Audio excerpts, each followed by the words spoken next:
Okay. We're recording. Just wanted to make sure. So this is the last update for the Harris Harrington. Let's see if I can remember the name. It's been so long since I've looked at it. The complete.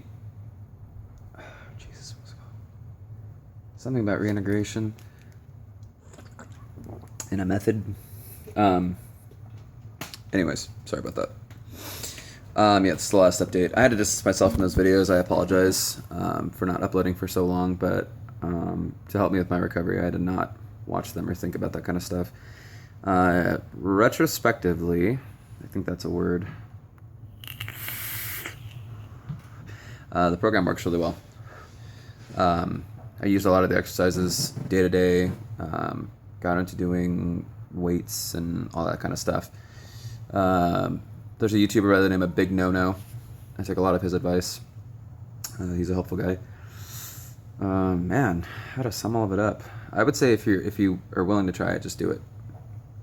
Take a shot at it. It did help a lot. What helps more than that to me though was finding a new hobby and just staying off the goddamn internet. Stay off the websites. Stay off all that stuff. Don't constantly be thinking about it. Don't ruminate on it. Don't completely envelop your life in it. Which I know sounds hard right now because I remember being in the midst of it, not wanting to do anything. But you really have to force yourself. You have to make a conscious effort to get out of bed or off the couch or whatever. Go outside, get air, live again.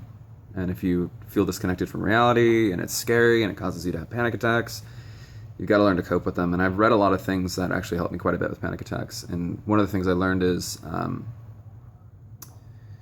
kind of a tangent, but DP and DR, which I'm sure is the majority of the reason you're watching this. What the hell is that beeping? The majority of the reason you're probably watching this is because of depersonalization, derealization. They're directly linked to your anxiety and stress levels. So the more anxious and the more stressed you are, or more depressed you are, and they're all kind of comorbid, they all kind of coexist, the less real you're going to feel. And I really want to emphasize the word feel, because you feel that way. You're not actually a figment of someone's imagination. You're not dead. None of that crazy shit. And think back to the time before you had this whole thing and just think of how fucking batty that sounds. And you're stuck thinking that way right now because of a chemical imbalance that has nothing to do with your personal sanity or your mental health. It's a drug, or it was an anxiety attack. It was a byproduct of something else. It's not something that just happened. You didn't just snap and lose your shit. It doesn't work like that. It took me a long time to believe that, but that's the way it is. That's the way it works. There's no way you're just out of the blue going to one day wake up and be like, oh my God, I'm insane now. No, it doesn't work like that. If you have stress or trauma or something that happened to you, I did. I had, looking back on things, I had a lot of stuff going on. I just came out of a divorce. These creepy tapping sounds. Just came out of a divorce. I just lost a job. My brother was seriously injured. I lost my grandmother to cancer. Just a whole bunch of stuff that I didn't take the time to analyze and break down and mourn. This is the worst environment to shoot a video in. Holy crap. I had a bunch of stuff that I didn't brush off my plate, and by the way, that all took place over the course of about 9 months. The divorce, I had a death in the family, I had a serious injury in the family, job loss, moving, all kinds of stuff. And I'm just a go kind of person because I'm very driven. I like to succeed and be comfortable and make money and all that kind of stuff. So anyways, my advice at the other side of this is, first off, there is another side of it. Even if you've been dealing with it for 6 months, it's been 5 months for me, and I'm not 100%, but I'm getting better every day. And I don't want you to think that it's going to take you forever, because you're going to make giant leaps and bounds, and you're just going to notice little things. You're going to feel mostly normal, but there'll be little flashes, I guess is the best way to put it. And for me, what I've done personally to kind of deal with that is, when you get those, you have to get your mind off of them. Otherwise you'll fall into that habit of thinking like that, and the brain fog comes back, and the inability to focus, and just all the other horrible stuff that happens when you're anxious or you're panicky. Because that's all it is. It's just an extreme version of a panic attack, and it's temporary, and it fades, just like all the panic attacks do. So, yeah, that program helps quite a bit. The Harris Harrington, God damn it, I want to remember the name of it. Total Integration Recovery Method, something like that. The man's good with words. He knows how to make a title. That was helpful. What helped me more than that, though, was, like I previously mentioned, Big No-No was a big help. And then watching things that are based on more on anxiety. Don't focus so much on the depression and the derealization. Focus on the anxiety and the panic aspects of it. As you can tell, I'm doing this unscripted, so I'm having a hard time with the words. Yeah, don't focus on the DPDR parts of it.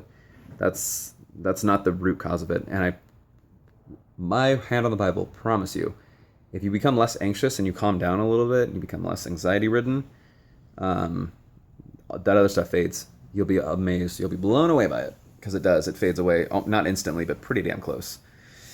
So that's my advice. Go take a walk. Go to the beach. If you're landlocked, go to a field somewhere. Go do something that you enjoy. Go do something that you did before all this, because nothing changed. You have a chemical thing going on in your brain, and you can just as easily undo it. As quickly as you fell into it, you can climb your way out. And again, I'm not going to lie to you and say it's instantaneous, because it's not. I've heard for some people it is. For me, it isn't, or it wasn't. It's been a step-by-step process, but they're big steps. You'll notice it. It's one of those things where you don't feel like eating for days on end, and then you say, what helped me a lot actually was I watched the Food Network. And I was just like, oh my God, I haven't eaten steak in a long time. So I ate steak, and I was like, this is normal. This is something I used to do. And I started playing my guitar again, and I was like, this is normal. This is something I used to do, and all that kind of stuff. And you just start remembering, because I know it feels like you forgot everything, or like I said, you had a traumatic blow to your head, and everything's just suddenly different. But it's not. When you believe that, and when you give into that thought, what's your brain going to do? It'll do what you tell it to do. And honestly, that's what you're telling it to do right now. And I know that sounds kind of harsh or whatever, but it's the truth. It's just like anything else. If you work out every day, eventually your brain gets used to that. You get up early, you go to your gym at the normal time, and Jesus Christ, I'm having a hard time phrasing this. If you get used to thinking and acting a certain way, your mind's going to work with you on it. Your brain's going to say, okay, it's going to adapt. It's going to say, okay, well, this is something we do now. And it's the same, good or bad. It's that same thing.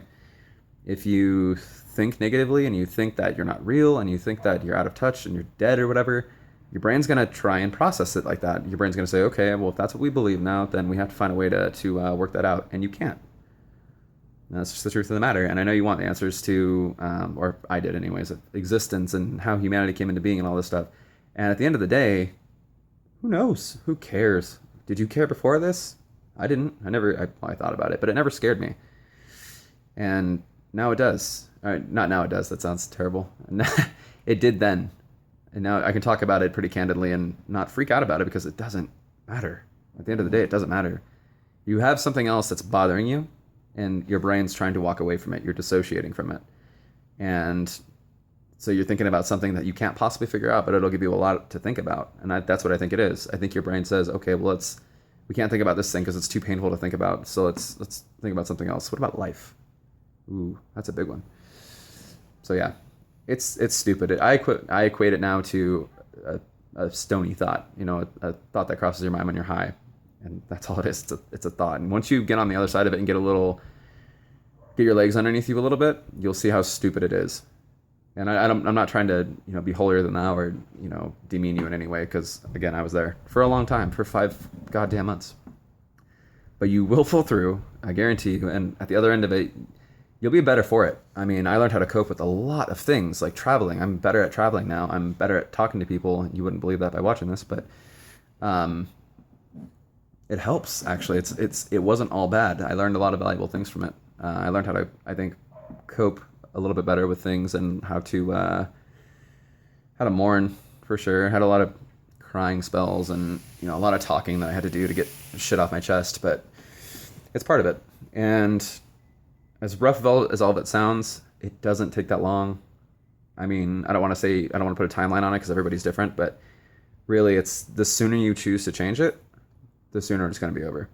And I won't lie to you again, say I'm 100% recovered, because I'm not. But I'm back in operation mode. I'm able to go out and do things like I'm working again. I own a company, so it's very stressful. But yeah, ultimately, do the Harris Harrington thing, read a lot, Don't go on the websites too much because they'll tell you you're insane and that you have schizophrenia and all that shit. More than likely you don't. And if you want someone to talk to and you want someone who's recently been through it and who will respond, because I know a lot of the big guys, Big Nono and Harris Harrington, those guys don't have time to respond. They're really busy. I have a lot of time. So shoot me a DM. If you want, I will just DM me and I'll send you my personal email that goes straight to my phone so I can respond immediately. And we'll talk through it. I mean, I'm your friend. I've been where you're at, and it sucks. It's fucking horrible. Pardon my language, but that's the best way to describe it. It's fucking horrible. And I wouldn't wish it on my worst enemy. Well, maybe my worst enemy. Maybe I would. No, I wouldn't. But anyways, yeah, I hope this video helps you. It makes you feel a little bit better. Just know that it ends. It does. It truly does. No matter how many people have told you that, I'm here to tell you. And I was in the fucking thick of it, man. It ends. Anyways, I'm about to run out of time because I'm using an Android phone and these things are shitty. But yeah, send me a DM if you want to. We'll talk. Shoot the breeze and just, yeah, we'll get through it. Thanks for watching. I will talk to you soon.